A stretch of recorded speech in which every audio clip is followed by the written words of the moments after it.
Galimybė kartu naudoti keletą papildomų gydymo būdų.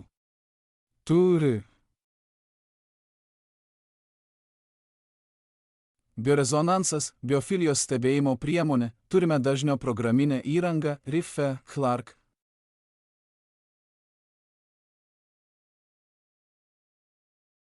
Mes turime milimetrinių bangų įrenginį ir magnetinės stimuliacijos įrenginį.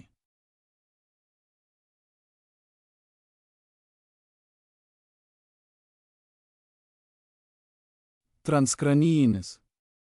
4 skirtingos terapijos: biorezonansas, garsas su Rifo dažniu Clark,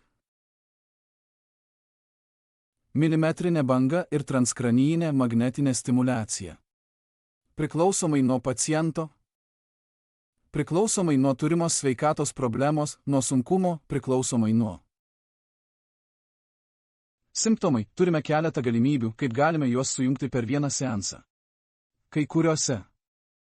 Kai kuriais atvejais galime taikyti 2 gydymo būdus vienu metu, o kitais atvejais geriau, kad tai būtų viena po kitos einančios formos.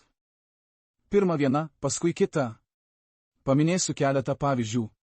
Pavyzdžiui, jei ketiname naudoti transskranijinę magnetinę stimuliaciją, geriau pirmiausia naudoti biorezonansą. Nes per biorezonansą galime stimuliuoti giliąsias smegenų sritis ir palikti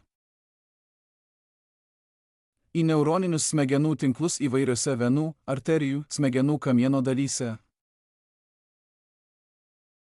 Iš gilių smegenų dalių mes galime stimuliuoti, pavyzdžiui, priekinę skiltį, lobuloksipitalinė, lobuloparitalinė arba tam tikras smegenų sritis ir mes paliekame tą sritį vis daugiau.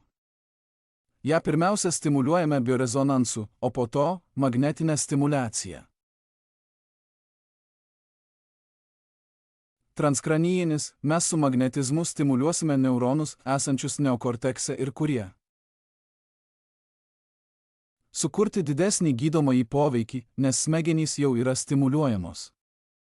Taigi,